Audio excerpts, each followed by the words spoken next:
And once you all are ready, if you want to introduce yourselves for the record and let us know which time you'd like for your presentation.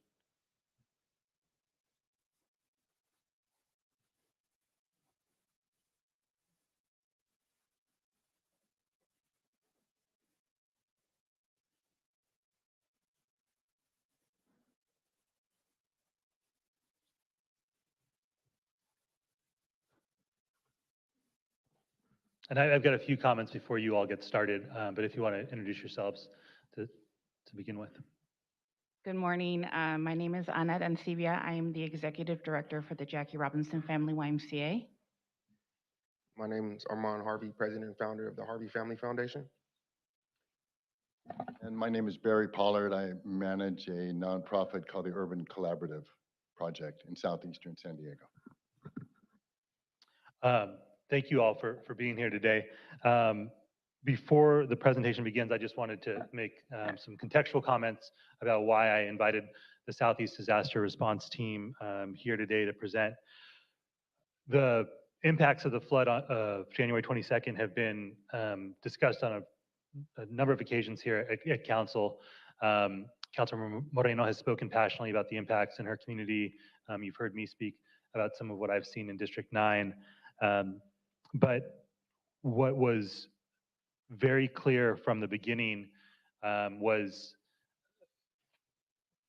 the incredible amount of community effort that it's going to take to support the folks who were impacted and eventually recover and rebuild from what happened. And what I saw over the last couple weeks was that the city was very ready to respond to correcting needs with respect to infrastructure and some of the big city work that needs to get done. And what we were not nearly as prepared for was to support the human needs that immediately popped up after the flooding happened. And in the absence of our ability to do that, these are the folks who stepped forward, along with many others, to fill that gap and provide essential services. And when I say essential, I don't mean that in a dramatic way. I mean that as in folks would not have had a place to sleep, they would not have had a way to get a warm meal, and they would not have had any of the essential work happening in their homes absent the folks that you see in front of you. And so the invitation to present here today is with two thoughts in mind. One, so you can share out what was done, so that we can recognize that work, knowing that it's still going on. And two, so that you can share with us what needs you think the city council needs to be aware of in terms of how we respond to disasters in the future. And hopefully, so we have a better understanding of what folks will need in order to pick up the pieces from what's happened over the last couple of weeks. So with that, I will hand it back to our presenters. Please proceed. Great. I first wanted to share a story of Miss L, an elderly resident that we've been servicing this whole time. 2 weeks ago, the water rose at her house. Canvas teams knocked on her door. They found a fearful, anxious, and incredible woman who was just not ready to leave her home. Conversations and many prayers happened with her that day by day. First at her window, then at her door, then in the street, then at the Y, and now finally she's at a hotel with members praying with her there too. The Southeast Disaster Response Team is a coalition of 15 distinct organizations with a shared mission to address the aftermath of the San Diego floods that decimated the communities of Southeast San Diego. Since the beginning, the response team has remained committed to providing swift and effective assistance to families impacted by the crisis. Armand's going to share with you exactly all that we have done so far. Good morning, City Council President and elected officials. I extend our gratitude for this invitation to address you. My name is Armand Harvey, President and founder of the Harvey Family Foundation. Today, as the head of operations of the Southeast Disaster Response Team, I will briefly present data from our 15-day emergency response, a collaborative effort involving a multitude of organizations, hundreds of volunteers, and donors countywide. As this unified response reflects our diversity and adaptability to assist many neighborhoods during this crisis. I commend all those who rose to the occasion, showcasing resilience and dedication to help so many families and individuals in the need. Our presentation will show the overwhelming strength of community when we come together. I stand proud of what we accomplished without any formal training. Today, I will present the data and accomplishments today. This is a evolving list. Our team did an intake of over 600 households to assess immediate needs of families, including donation needs, deliveries for those who lost their cars, urgent medical needs, cleanup assistance, housing needs, mental health needs, and food distribution. To date, we have established 4 distribution hubs: Jackie Robinson YMCA, thanks to Anna, Southcrest Recreation with District 8, Educational Culture Complex with SD Hip Hop 5K, and Canto Rec with Miss Francine Maxwell. We've developed 5 hotspots with boots on the ground in Mountain View, Southcrest, Shelltown, Encanto, and Emerald Hills. Over 75 people and volunteers assisting each day on the ground with cleanup, and countless of volunteers assisting at the different distribution hubs with intake, canvassing, and donation sorting. 29 homes cleared of debris. To date, 17,000 hot meals served. To date, 75 tons of sand and sandbags distributed. 10 residents provided with direct mental health support, and the numbers keep growing. A total of 150 residents were provided with medical supplies and care navigation relating to hypertension, diabetes, medical health, flu-like symptoms, etc. Our team provided a total of 145 hotel vouchers to families and individuals impacted in the flood. Thank you today as I pass it on to Barry. Good morning. Thank you for inviting us here, Sean. It means a lot. What I wanted to do was sort of put some meat on this bone and tell you how this happened, right? And so it's all about the data. So when the information started coming in, we created barcodes, or I'm sorry, QR code, and we canvassed the hotspots within the area. Specifically, and not coincidentally, it was along the Choyas Creek areas. So we canvassed those areas, gave them QR codes, and all they had to do was to take the information, fill out the QR code, and that would give us all of the information we needed and where to apply our services, right? So we targeted the specific people that filled out the QR codes, giving us a list of the items that they needed. So back at the Jackie Robinson Y, it was like a city. Once we got orders that came in, we had a group of volunteers that took that document and made kits for all of these homes that were in dire straits.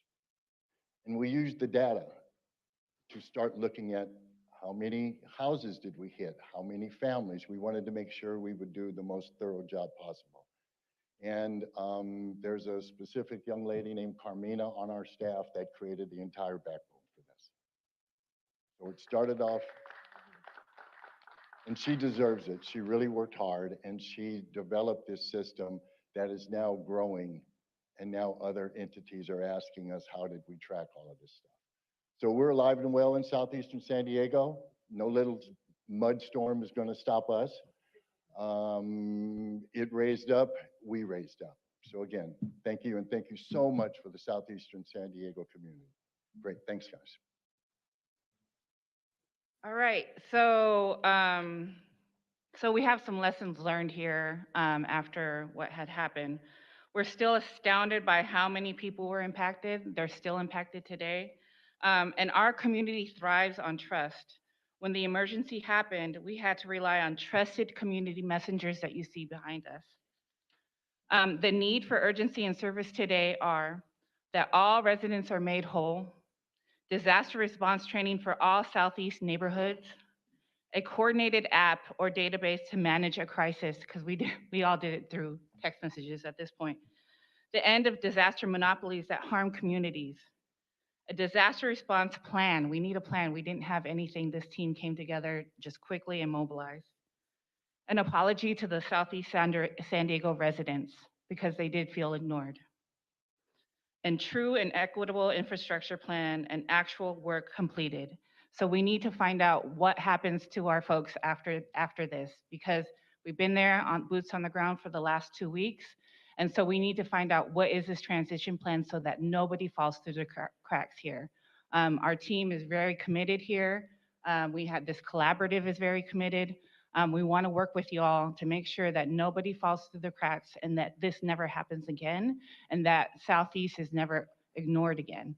So we thank you. We thank you for having us here today. I really appreciate that we were able to share this information. And I think we're going to end with Armand in terms of, because you're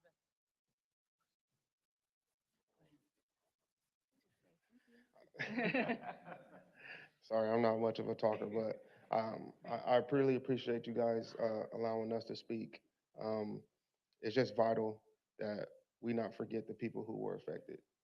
There's a lot of pictures, as you can see, of a lot of homeowners and residents pretty much losing everything. And being out there, boots on the ground, I wish I could have had all you guys out there to see. Um, we know Council President was out there with us, and we really appreciate you being out there with us and doing the things that you did to really help us push along. So on behalf of our team, we would love to say thank you for that, and we would love to get everyone else involved as well. All right, thank you so much for the presentation. I ask if you all can stick around to answer questions if my colleagues have any. We'll move to public comment in a moment. But I want to say thank you again. And I just can't emphasize enough to my colleagues how amazing the work was that these folks were doing the last couple of weeks. It was incredibly challenging to see people who'd lost everything despite having done nothing wrong. They were sitting at home or they were gone at work and their entire lives were upended due to no fault of their own. And that was heartbreaking. And I will share with you all that you were my buoy the last couple of weeks, seeing what was going on at the Y. Again, no questions asked. These folks rushed forward. And I shudder to think what it would have looked like absent their presence and the work that they were doing. It would have been really, really ugly. And so I say thank you, and I will say I'm sorry because I think that the amount of pressure that these folks were put under is indescribable. I'm looking at folks who felt like they were personally responsible for housing the community, for feeding the community, for not here today, but for providing the mental health for community members who've just been traumatized. I had conversations with these folks and they felt the weight of that as community members with no legal responsibility to do that, but because they felt a moral responsibility. And so that's a lot for us to put on y'all. So I'm sorry that there wasn't the sort of response that could have met the moment. And I'm forever grateful for the work that I saw happen and hope that this can be the beginning of a conversation for us to understand how as a city we provide the support to allow community to respond in the ways that only community can, but also not leave gaping holes that leaves folks feeling abandoned. So with that, we will move to public comment, and then I hope there will be an opportunity for some questions and answers. Clerk? Thank you, Council President. We'll start with those here in chamber, starting with Christina Buckner. If you can please come forward, you'll have 2 minutes, and after that will be Askari Abdul Muntakan. Please proceed, Christina. Thank you. Well, I'm already standing here, but I just wanted to make note of the viewpoint of a volunteer. My name is Christina Buckner, and I'm speaking today on behalf of being one of many volunteers on behalf of the Hip Hop Health and Wellness Hip Hop 5K. Many of us have worked tirelessly on the ground since the flood on January 22nd, and if, like myself, working sometimes 20-hour days, sacrificing many hours without pay for the betterment of the communities affected the hardest from the most recent floods. I've witnessed the best side of community partnerships being built, as well as the worst side of multiple families whose homes have been destroyed and their lives now changed forever. We are giving them hope to rebuild. Thank you for your support of us as volunteers. you. Next is Askari. I stand here today incensed about what I saw happen, what I had to experience personally, what I know these people experienced out there. I don't know what the city is planning to do, what they did. I do know what the community believes you didn't do, and that is respond to them quickly enough. There were people out there who were hurting, who needed help, and their perspective is that the city wasn't anywhere to be found. When I was out there, I was looking for city leadership. I couldn't find it. These people stepped up and did exactly what they needed to do. Um, I'm, I'm just dumbfounded that people can't figure out how to be government and compassionate. What's the problem? What's the deal? Why can't people figure out how to treat people with human dignity? You knew that there were people out there with the flooding. You knew that their homes were gutted. You knew that they need help. And something should have happened better than the community having to come together. We've done it anyway, but we had to come together and meet the needs of our people. Government should have been better. You should have done better. Next is Michelle Thompson. Okay. And then Layla Aziz.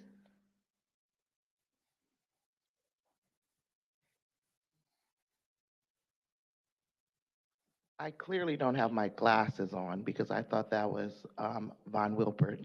I'm so sorry. So is Raul Campillo not here? I know you guys can't answer, but I don't have my glasses on. Sorry, Mr. Campillo. So he said right in front of you. I have a request for both you and Von Wilpert because you're running unopposed and you have some huge cash reserves and we need help. If there's any way for housing, for cleanup, that the 75,000 that you have and the 107,000 that Ms. Von Wilpert has, anything, I'm not saying we want all of your money, but is donated to a nonprofit that can help keep these people housed. I'm so afraid for these seniors. We don't see any help coming. FEMA is not here yet. We don't think they're coming, and they've lost everything. And any help that you can provide, and you guys have always been just to our causes. So anything that you can help provide out of those reserves to a nonprofit that is going to specifically help those people that you trust would be greatly appreciated. We have so many seniors, 42nd and Ocean View, 30 Beta and 38th, Cottonwood, Atkins, Hamishaw, 51st and Hilltop. So many of our elders were caught because those are the areas that were redlined that they bought in the 70s because black and brown people couldn't live anywhere else. Please help as much as you can. Thank you. Thank you. That does conclude public comment here in council chambers. I've started the 5-minute timer and going to those participating remotely, starting with Dan Schmakowski. If you can please unmute. Our campaign for mayor of this great Mr. city. Schmakowski, I'm going to ask that you make sure that you speak to the item and not about your campaign. Why don't you give me a moment to speak to the item instead of interrupting me? Now, what you ought to do is work with the county and the state to forgive all second half property tax, number one. Number two, you ought to give all of the affected residents free, absolutely free, public transportation for life. Now, you ought to forgive their water utility bills, 100%. Every one of those people will not pay for their water utility bill, and how ironic can that be? And there are more issues involved that you could do, that you ought to do, that you should do, instead of grandstanding before those poor people. I was down there. My campaign was down there. We were working with those people to bring them hope, to bring them dignity. Those are our people, my people, and we care about them. I'm the million-mile man, and I will take action as the future mayor of this great city, and I will never abandon. I will never abandon as a former lifeguard, a long-distance swimmer, an Ironman on 3 continents. I will never abandon anyone, ever. Thank you. Blair Beekman, if you can please unmute. Hi, thank you, Blair Beekman. Thanks a lot for the public comment today and for the comment of City Council and President Ella Rivera. I thought he offered some really important words and insight how to be addressing this issue as councilpersons. Thank you for his words. Thank you for the words of Francine Maxwell at this time, who I think I'm getting a lot of inspiration from in how to understand this process and how to move forward in communicating and just connecting with people in this process and what it's going to need to take to work on this. We have to be working to help people, but we also have to be working to be accountable about what has happened. And it's a tough balance to do and create. And good luck how we can do that in good terms with each other. And I don't want to be coming on too strong in the next few weeks and months on this issue. I'll be coming more from a political point of view, from a policy point of view, and I just hope I can be decent in my criticism and help, and I just soft and a good learning process for us, because that is the only way we can really grow, I think, as human beings, is if we learn things in good terms. And we have important lessons to learn from this, as I've been trying to say. I hope we can learn it in good terms so we can practice them in our future, so we can practice not hurting each other in community decision making in the future. It's an important lesson to learn. I need to learn it myself, so I'm going through these same lessons myself. So hopefully it can be, that's life. That's the best parts of life. Good luck how we can do that together in this situation, and thank you for your time. Thank you. Next is the original, if you can please unmute. Yes, so, it's great to see the community come together. It really is, and that's what we need to be doing more and more all the time. But it's sad because the city completely failed the people. And you guys are saying that, you were ready to correct the needs of the big infrastructure things in the city, but not for the human needs. And that's just really sad because you should be doing that. That should have been your concern. You knew about it beforehand. And so then all of the people in the community then have to come together and beg and plead for you. So you need to be making sure that they're taken care of, that they can continue to provide what the community needs and not, leave them out of this. I mean, they really deserve, kudos over you guys. You guys want to sit there and virtue signal that you're doing all of these great things when it's the community that's actually coming in and taking care of the needs of the people. And that's what is so great. That's what I love to see, because we need to be doing that more often. But you guys are the ones that have all this money that you spend on our behalf, supposedly, that's supposed to be going to prevent things like this from happening. And so it makes their job to come into the community and provide the things that the community needs way harder than it needs to be. And that's what's, needs to change. This should be a lesson that you guys learn, that from this point forward, you're not going to be, sticking this onto the community to take care of when you're the ones with all the money, and then you're going to dictate where it goes. And are they going to be able to be compensated and be able to continue down this path? Because there's a lot of people that are helping that have run out of their funds and they're not even able to help anymore. And then they'll come and beg and plead to get some more help, and they're kind of just brushed off.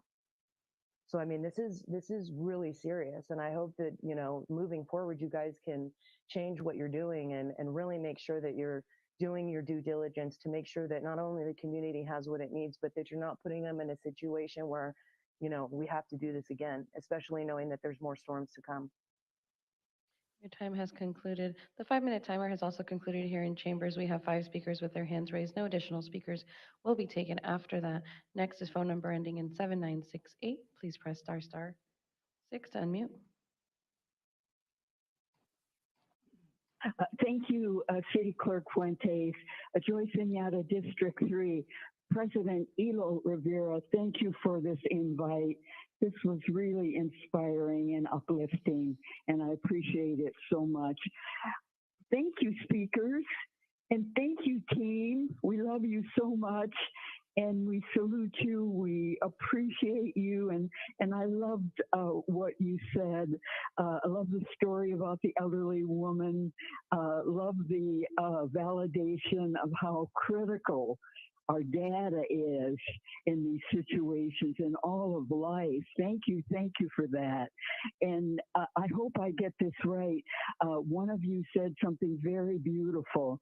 You said our community thrives on trust. Isn't that a great statement? And so true. And that's what we're working on. And it's a big one, isn't it? So what I'm coming away from this is a validation for the human spirit. And in spite of everything else that's going on, you know, we can use so many negative words, and a lot of it, I don't know. I don't have the facts, but perhaps some of it is true. But when you boil it all down, this is the flame of the human spirit. Let's just keep fanning it and keep it alive because it's not going away. Okay, love to all of you, team, and thanks for listening. And love to all. Thank you. Next is Ms. Maxwell. If you can please unmute. Good morning, Francine Maxwell from Southeastern San Diego. Hats off to everyone. You know that you knocked it out the park and you have set the tone for other cities, for other states to know what community looks like. You will build upon this for the next generation and more disasters to come. Please make sure that you take time out to do the things that you missed because you were all in and you leaned in 110%. Southeastern San Diego residents, thank each and every one of you and your constituency. I had a woman last night receive a brand new shovel. Her shovel had broke 3 days ago and she just didn't know. I want to applaud the donation that was received at the YMCA and the open arms and the open doors. Ms. Maxwell, we lost you. She dropped off. Going to Robert Will. If you can please unmute. Yes, I would actually like to yield my time to either Tasha Williamson or someone from the Southeast Disaster Response Team if they would like to speak. Thank you. My apologies. People that are attending virtually aren't able to see time. You must be here in chambers, but we have registered your comments. Thank you. Going back to Ms. Maxwell, if you'd like to unmute. Can you hear me? Yes, you just dropped off, Oh, but please continue. my You had a apologies. minute and 4 I had a seconds minute left. Okay, Mhm. really quickly, just wanted to thank Home Depot and the YMCA when they received the delivery, the welcoming spirit, the open arms to make sure that those in need really received everything that they needed to prepare for the next storm. The best is yet to come from this team. And I'm just so grateful to all the many homes that you'll never know that you touched because you put items at every drop off in Canto Teen Center. You put everything at ECC, Mountain View. We have a lot to do and the work will continue to get done with your teaching. Thank you so much. Thank you. Our next speaker is Samantha Williams. If you can please unmute.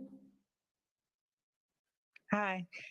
Thank you for allowing me to speak today. My name is Samantha Williams. I am a family nurse practitioner and the CEO of Gyra Providers, which stands for Joint Initiatives for Racial Equity and Health. I would like to just extend a heartfelt virtual standing ovation to all of the community-based organizations that form the backbone of the Southeast Disaster Relief Team. While my team works specifically on the medical side of operations, our collective efforts have been nothing short of heroic. But this sentiment extends beyond us. It also extends to housing, food services, the distribution of essential supplies, Our unity in action has been our strength. In the face of adversity, it's crucial to acknowledge the unique barriers that underserved and underrepresented communities of color encounter. The recent disaster laid bare these challenges as many residents lost not just their homes, but their means of communication, transportation, even their essential medications and durable medical equipment like their canes, glucometers, blood pressure machines. The response required more than just conventional solutions, like a phone line for prescription refills or medical equipment that was stood up on behalf of the county and others. That was not enough. What we needed was the Southeast Disaster Relief Team, what they so effectively provided, which was a direct hands-on approach, boots on the ground to deliver those critical services to those most in need. Our actions have underscored a powerful message, and that is that in times of crisis, it's not the grand gestures, but the ground level support that makes a real difference. It's a reminder of our responsibility to ensure that no one is left behind, especially in our most vulnerable communities. So thank you again. Hats off to you all that were the backbone of the Southeast Disaster Relief Team and the wider community for showing what true resilience and compassion looks like in action. Thank you for that concluding remark. Next is Lyle. Lyle? If you can please unmute. Hello, I'm speaking as a member of the San Diego Black Panther Party. We're demanding that the city takes the utmost accountability in handling what has happened to our communities by this flooding. It is the community organizations and volunteers that have come to the aid of these families impacted. If we hadn't shown up for each other, the neighborhoods would still be filled with an inch thick of contaminated mud, with people's belongings piled along the streets. And as said in the presentation, people would be without clothing, hot meals, or shelter. The city has done the absolute bare minimum so far when the city, past city drainage audits have shown that you knew that this was going to be a disaster waiting to happen. This flood will have a long-lasting impact on people's housing, income, and health. You can't fix the ways you've already let them down, but there's a long road ahead of us that you must take accountability in, and every community member that has been affected must be taken care of. Thank you to all the community organizations and volunteers that have stepped up to save these families out of the kindness of their hearts when our elected officials have let us down once again. All power to the people. Thank you. That does conclude public comment on this item. Thank you, Clerk. All right, we will open it up for questions and comments, beginning with Councilmember Moreno. First and foremost, thank you for your presentation and your swift response to the victims of the flood from January 22nd. I can tell you that my staff and I have been going door to door, and we've heard victims mention things like emergency housing, legal assistance, rebuilding assistance, transportation needs, medical issues, and the need to access food, supplies, clean clothes, medication. But the thing that I can't get out of my senses is the trauma that we saw during these floods. As my staff and I were out in the community, the only groups that were mentioned were the Harvey Foundation and pillars of the community. And I will say that the city absolutely relied on nonprofits, and we lacked a response, a cohesive response to communicating with victims of this flood. Organizations stepping up during this disaster made a huge difference on getting resources to the residents. I've said it, the city did not have a cohesive plan with these flood victims. There were press conferences, there were resources on the city website. The city wasn't going door to door to help the flood victims. My staff and I, we were providing outreach. My office is only 8 to 9 people, and it was just too much. It was too much for us to handle. Yesterday, the mayor did present the council with an outreach plan to flood victims consisting of at least 20 employees going door to door, 600 households that were most impacted by the floods, to ask people what the need is and connect them with the resources. I wish that this had taken place 2 weeks ago. but we're past that. And I was happy to see this yesterday. And I would ask you guys to keep the city accountable with this resource of going door to door. I will say though, collaboration by the city and nonprofits is still absolutely vital. Also, just for instance, as an example, the problem of tenants being told to leave their homes and not come back was something we heard over and over again when we talked to the victims. My office was able to work closely with legal aid to make sure that residents have resources for help with illegal evictions or any other tenant landlord issues.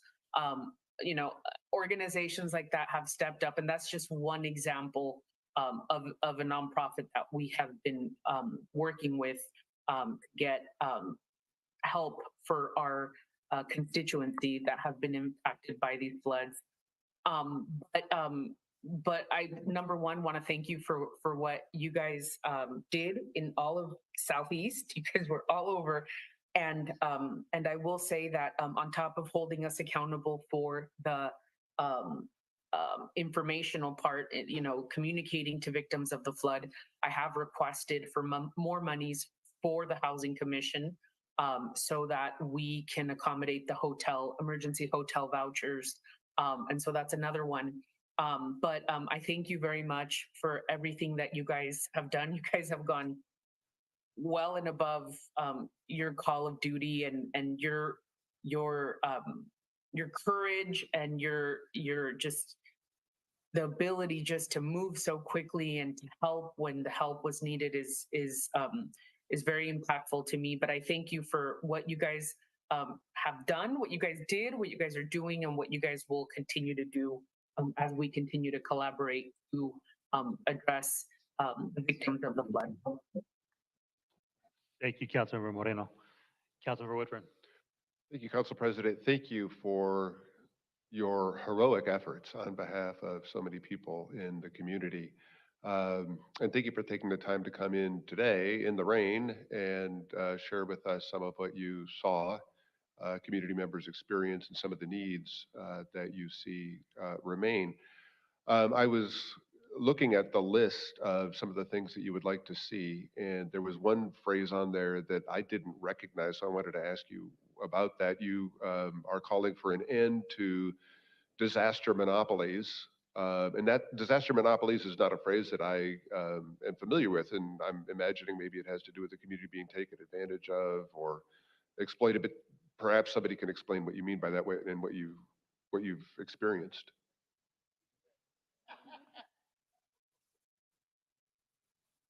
With grace. So this is not against any organization, but there are people that, just like housing works differently for different people. So do disasters and shelters and other means. So sometimes when we look at things, we only have a certain organization, which is a great organization, but they are not going to be able to take care of the needs of many of the people that are there. And because those monopolies exist, meaning they're the only game in town, it actually does harm. And so we saw people that didn't fit into the shelters and ended up being asked to leave. So then where do they go? So we're just asking that you look at alternative and more appropriate methods and more than one when it comes to our plan to make sure our folks are safe. Thank you. Thank you. Okay, that makes sense. I understand now. Councilmember Whitburn, if I can jump in there really quick. I really appreciate that question. I'm going to drill down on an example that I think is being referenced here. The shelter was essential, and at a certain point, we just got to get a place for folks to go, right? And there was we'll use a specific example here. There was a gentleman who had just lost everything, and he was not doing well. And his mental health needs weren't necessarily being met in that space. And his mental health needs were not only not being met, but he was forced to leave that space. It was the one place that we had said you folks can go. So one of the community members sits here in the room today, took that person into their couch, but God knows where they would have slept that night, but for the volunteers stepping up. So a deep understanding of communities' needs in times of crisis, I think, is something that I am taking away that we need to be more aware of. When we think about crisis response, being hyper cognizant of what folks will be going through in the moment and how we don't inadvertently miss the mark. At the end of the day, chaos exists during times of crisis and after a disaster.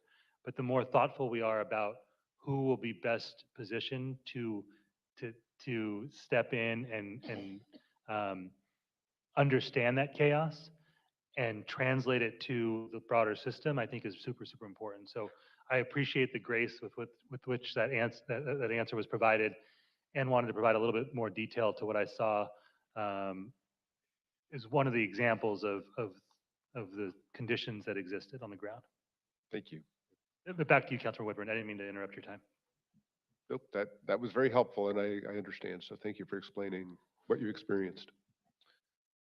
Do we have any additional questions or comments? I have some that but wanted to leave some space. Council President Pro Tem LaCava. Thank you, Council President. First, I want to say that I did step away, but I was listening the whole time, so no disrespect intended. Thank you for taking the time for what you were doing on the ground and then taking the time to organize a presentation and coming out here this morning. I think about what are the lessons learned from all this? What is the ecosystem when we have disasters like this? What is the government response when we have things that arguably are very unusual? And we have to learn. I made some comments yesterday, and I'll kind of repeat them again today. To me, the most important thing is dealing with the people that have been impacted and how do we meet the needs. What you all stepped up on the immediate basis at a speed and a rate that government can't do and is not allowed to do. So thank you for that. And the question is, what do we do where we are now going forward? I think that's the real test of who we are as a government. And there will be time for conversations about these unusual situations. For the individual that was impacted, for the person that's lost their house, for the family doesn't know what they're going to be doing tomorrow, they don't care about any of that. They just need the help right now. There'll be time going forward to have those kinds of debrief and how we do that, how the government can support what you do on the ground because you're the more trusted communication to people on the ground. That I know when Councilmember Moreno encouraged several of us to go down and help at the Triangle, a lot of folks didn't want our help because they didn't know who we were. And so, but if they saw you, they would welcome you in and they would take your help. So there's a lot to be said, but the key, to me, the key thing is what can we do right now? How nimble can we be as a government now that we're a couple of weeks past the disaster? Hopefully the storms of last week and this week are not as bad as we were afraid of. If you don't have a house, you don't care how big the next storm is, it's still water coming down, still ruining your ability to actually make any progress about solving your problem. So there is a lot to do. I don't think anybody is saying government did a great job. I think it's important for government to share what they are doing.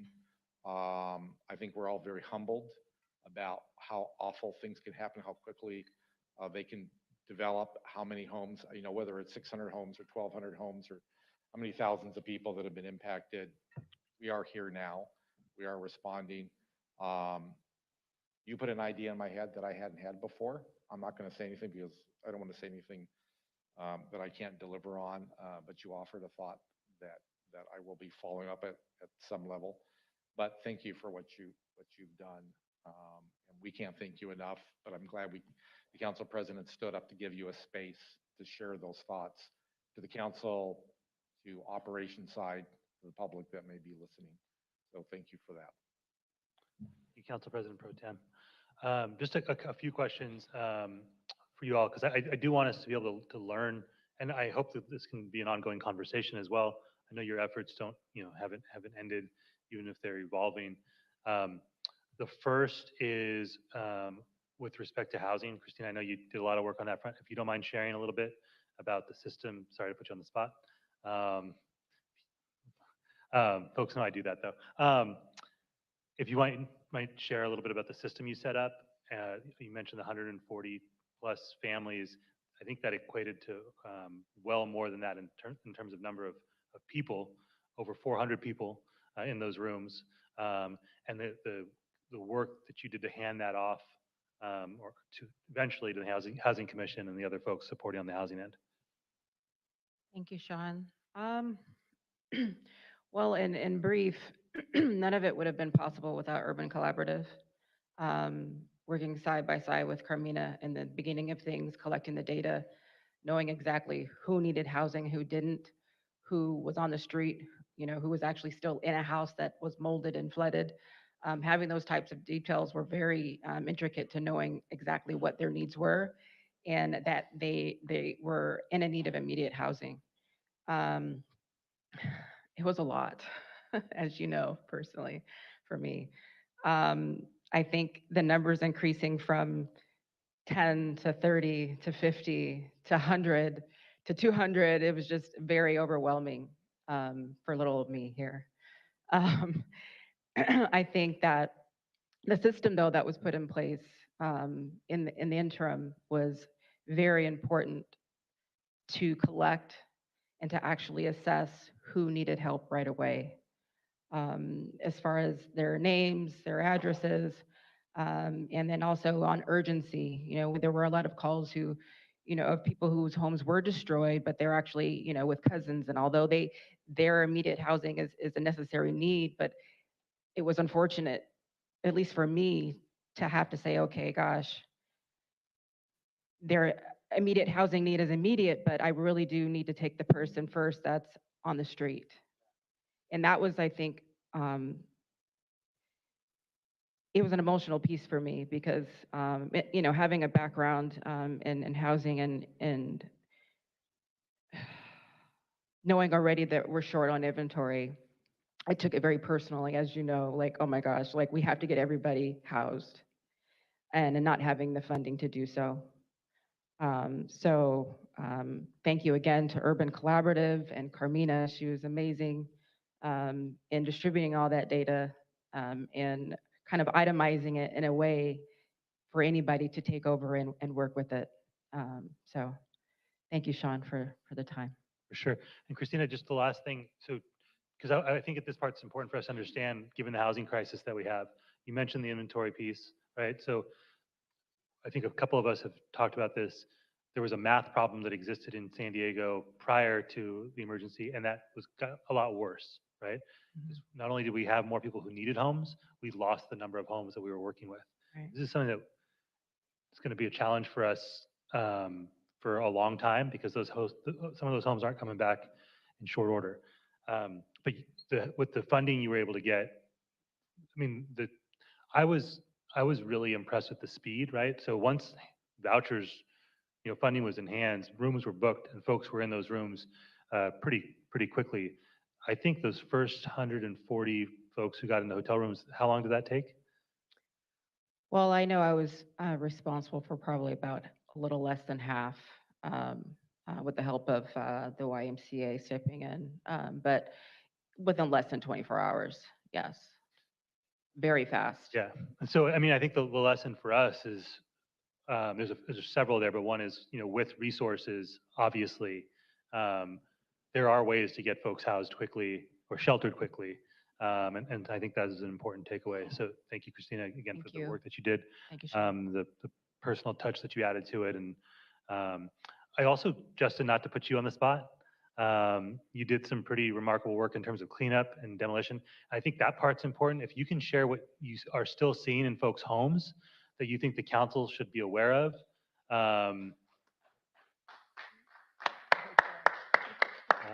Yeah, and so some of your efforts to get stuff removed from streets, and talk to us about your work and what you think we should know on that end. Yeah, for sure. Hello, everyone. My name is Justin. I'm with the YMCA. When the need was to help our residents immediately remove debris and their belongings from their home, we had to call upon a force of volunteers, and those volunteers, I think the number we have is ranging around 75. So these are individuals with jobs that are calling out sick to come and help. And so what we saw in removing everything was a multi-stage process. First, we had to remove the couches and and all of the decor to get that up, because that's wasted. And then we had to get to removing the flooring because we're trying to fight against black mold, so carpets and wood, as well as what's called a drywall. So these are processes that had to happen immediately. I can reference one day in particular, not the previous Saturday, but the Saturday before that, where we had a crew of 10 volunteers in the Cottonwood and Osborne area basically help 6 families remove everything from their home, the entirety of everything from their home to get everything out. So now what we're seeing is that now that's done, is we're gonna have a series of homes that are plagued with black mold. They're not gonna be inhabitable. And even if that's treated, the sheer amount of repair that's gonna be needed to restore these homes is gonna be quite costly. And we have a lot of residents wondering how and when they'll find the opportunity to get the dollars to put that together. What I can say is, just to keep in the back of your minds, is that the same volunteer force that ran in to help is also willing to run in to help rebuild. So access to resources to help that process can go a long way, and that you have a strong community that is more than willing to go back in. Thank you. Thank you, Justin.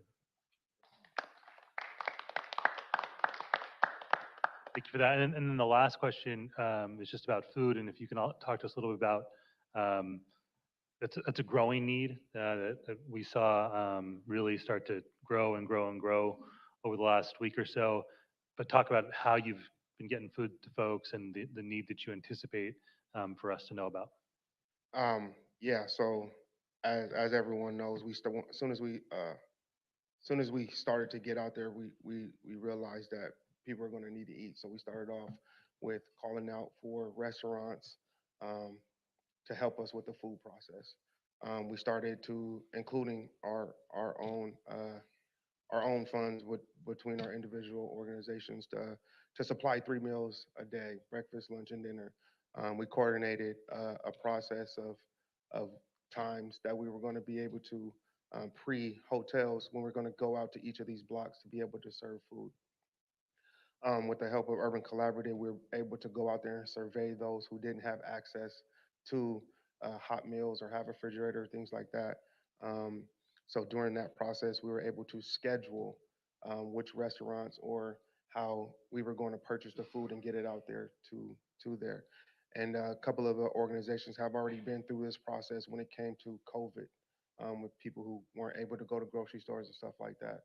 So we just put that same process to work, and together we were able to coordinate about 850 individuals that needed food every single day. So with the partnerships that we were able to develop with some of the small businesses, as well as grocery stores and fresh produce from San Diego Food Bank, we were able to coordinate that every single day. Then once the housing came into play, we then transferred from going to the streets to going to the hotels, which now made that process even harder and bigger because there were still people who weren't able to be housed. So we had to still feed those that were on the street the meals that we continue to promise.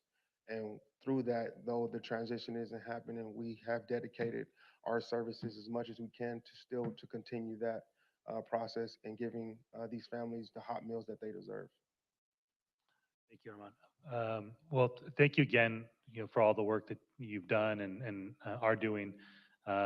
Just can't thank you enough, and stress to my colleagues just what a difference this made. It was really tough, and these folks were a lifeline to a lot of people, and so I will forever be grateful for that. I'm sure the folks that you served will be forever grateful for it, and I'm looking forward to partnering so we can learn how we are better prepared in the future to meet the human response that needs to be there, and ideally prevent as much of the trauma and loss that occurred as possible from happening again in the future. Thank you all. Appreciate you being here. With that, we will move to our next item.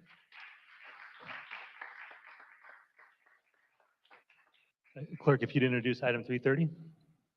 Item 330, authorize the city to apply, accept, appropriate, and expend funding from the California Board of State and Community Corrections Public Health and Safety Cohort 3